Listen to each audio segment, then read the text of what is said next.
WisconsinEye's Campaign 2024 programming is sponsored by Wisconsin Counties Association, Nicolet National Bank, Wisconsin Hospital Association, Operating Engineers Local 139, the Wisconsin Realtors Association, the Wisconsin Laborers District Council, and North Central State's Regional Council of Carpenters. To support programs like this, please consider a tax-deductible donation at wiseye.org/donate or by texting WisEye to 44321.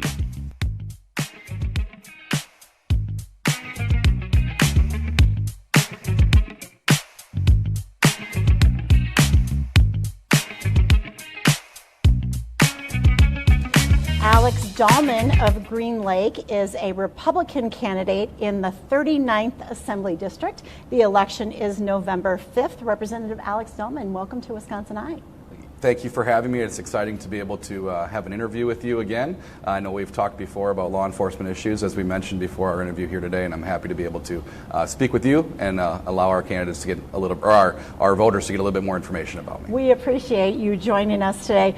Starting off, what is your campaign's key message? Why are you running for this office again? So I'm going to run for this office again because I want to continue the work that I've done over the last 4 years. I want to continue to bring a voice back to our rural areas. I want to be able to push legislation that's going to bring rule of law back to our state, back to our country, be able to push back against our federal government that is out of control with spending. The power that they have over our state is immense, and I want to be able to bring back that local control for our state to be able to have the opportunity to push forward legislation that's going to be for rural Wisconsin and be able to keep us moving forward as a state with conservative values. If you're elected again, what's an example of a bill that would be a priority for you to introduce? So I've been working on bills for the last 4 years. I've consistently got stuff done for our rural areas, but I'm going to work on legislation that I haven't been able to get over the finish line quite yet, with Governor Evers either vetoing these pieces of legislation or us not being able to fine-tune them enough to get them over the finish line. That has to do with welfare reform. We need to be able to eliminate the benefits cliff. We have to allow people to take that extra couple hours of work a week, be able to take that raise of a couple dollars an hour, and not lose all the benefits at the same time. We need to be able to allow people to gradually work down that benefit cliff and be able to come back into our society in a way and into our workforce and be able to get them off of our state benefits. If you're elected, you'll be entering during a biennial budget year. You know the state is projected to have more than a $3 billion surplus. What's an example of two priorities that you would say for use of that surplus? Well, I think we were going to use the surplus to a great extent last time around. Serving on the Joint Finance Committee, I get to sit on this committee to craft our budget every 2 years. And I think we had great priorities of giving that money back through tax cuts. I think our state needs to do a better job and continue the path that the conservatives and Republicans have led us down, trying to get more towards a flat tax here in the state of Wisconsin. I think we need to do more of that with this surplus. But if we're going to spend the money, I think we need to do it in ways that are one-time funding, because our surplus is not going to go on forever. So if we can invest in our infrastructure, our roads, our bridges, especially township and county roads, that would be fantastic for us so that we don't have the burden of taking out vast loans for these and having the burden on our back for many years to come.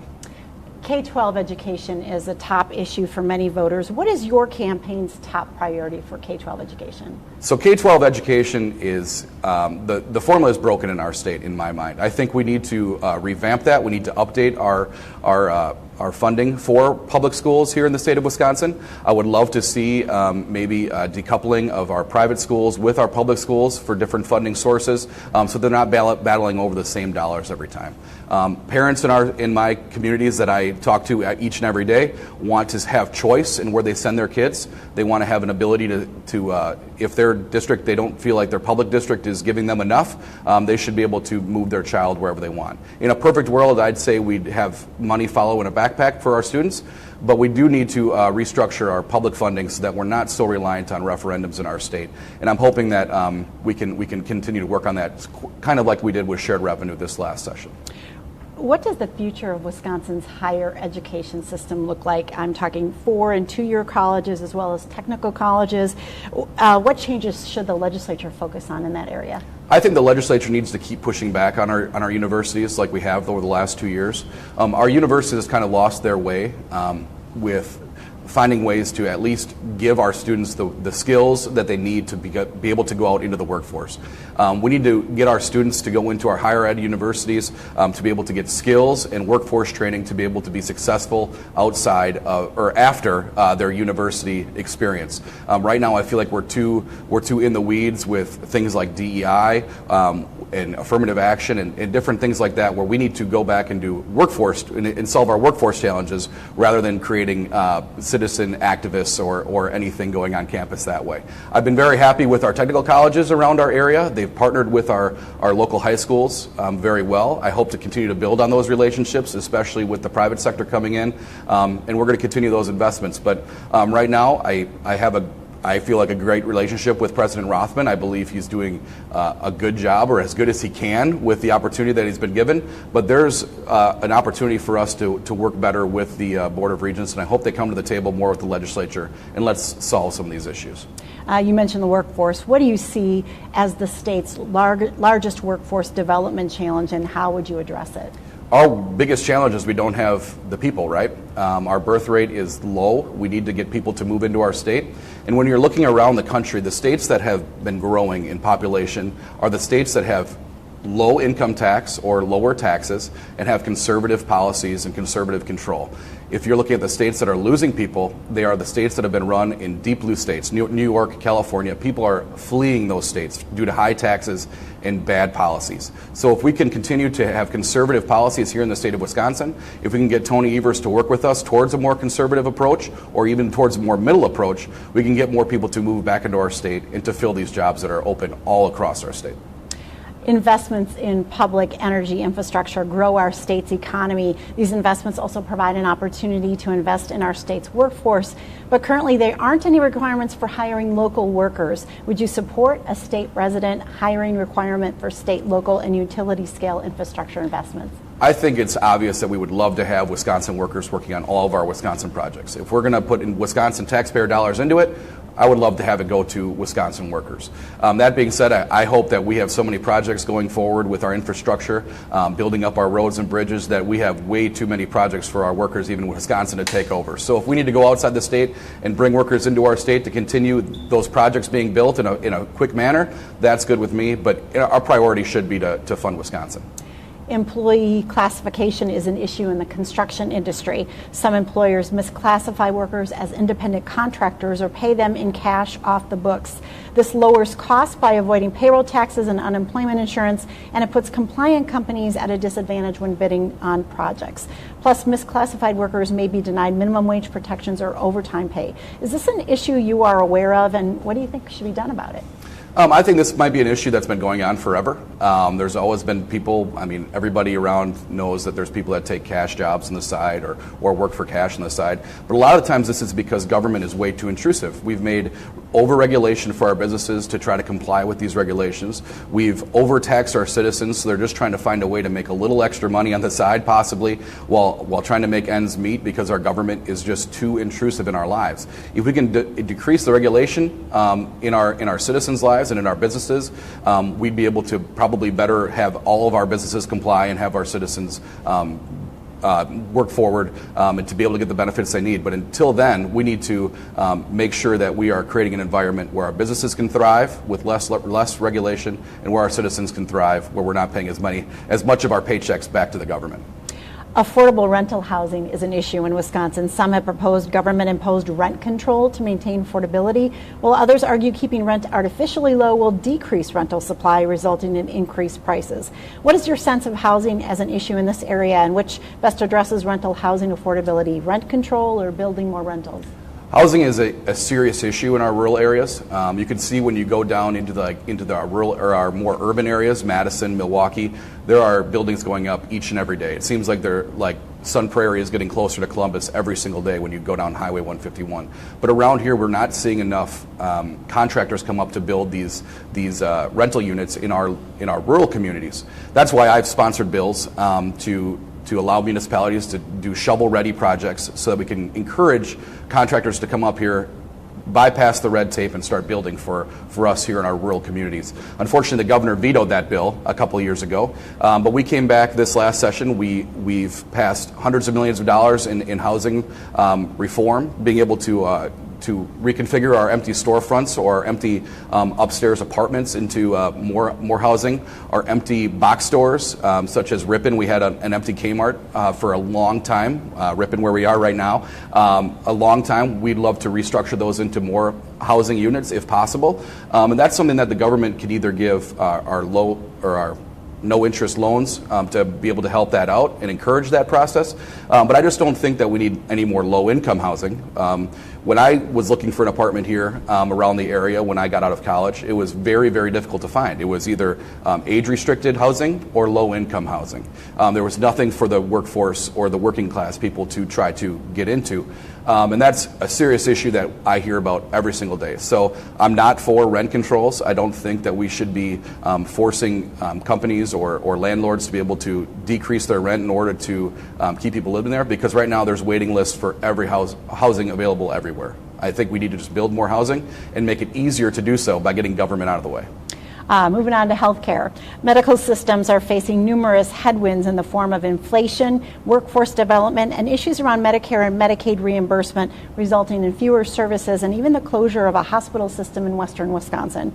What would you do to preserve access to care and prevent future closures? So healthcare has three different prongs, right? Three different legs to the stool. You have access, you have quality, and you have affordability.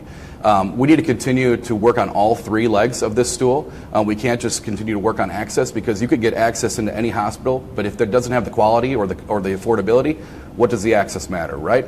So we need to make sure that we continue to invest in all three of those areas, like the Joint Finance Committee and legislative Republicans have been doing for the last decade. But we need to ramp that up too. Another problem that we see is that our Medicaid reimbursements aren't as well, but we continue, the other side of the aisle continues to add more and more people onto Medicaid. We need to be able to get people off of Medicaid, hopefully help them into a more sustainable job, a more sustainable life, so that they don't have to be as reliant on the Medicaid program, which in turn is decimating our local and rural hospitals. So that would be my goal, to better sustain our rural hospitals. A related question, mental health care. It's a growing concern for Wisconsinites and a concern for state and county budgets. In your district, what are you hearing on this issue, and how would you address mental health care? I think mental health care is the same in this district as it is everywhere around our state. It's an issue that we need to deal with, but I believe mental health has to do with either having a role in life or having goals to be able to or goals to be able to shoot for in our communities. Right now, it's very difficult to get forward in our rural communities. We see a lot of poverty in our rural communities, and we need to be able to allow more access into these jobs to get people a step up. Again, having that benefit cliff go away, whereas people can get themselves out of poverty and on their own, being able to sustain money or to make money and sustain their own lives and not rely on the government. That is something that will help everybody's mental health, in my mind. Abortion policy. How should Wisconsin move forward on the issue of abortion? Do you have a position on whether there should be different limits and exceptions than exist? Well, I think that the abortion is one of the most controversial issues in our state. It's a very, very much a divisive issue in our state. I believe personally that there should be exceptions to abortion with exceptions, but last session I voted for allowing the voters to have a voice. And I believe that we should do everything we can in this state to bring abortions as close to zero as possible, but that also means that we need to invest in other avenues to make it easier for these children to be adopted. We need to build up the outside resources to help women through these very difficult times and these difficult decisions. And I'm all for investing in those opportunities in this state, because overall I would love to see zero abortions in this state, but that's something that we're going to have to work out with the people of Wisconsin. Transportation. You mentioned roads earlier. What are the pressing transportation needs in this district, and how important is it that they be addressed, and for the state to keep on schedule with the reconstruction of aging interstates and significant corridors of commerce? So I believe in this rural area, I represent the rural area here, we need to continue to invest in our local county roads and our local township roads. They are crumbling beneath our feet, or beneath our wheels out here. If you talk to anybody that lives out in this area, we need to see more money come back to our rural areas. Our voters are getting sick and tired of sending money to Madison and just having another interstate or a corridor being built in Milwaukee.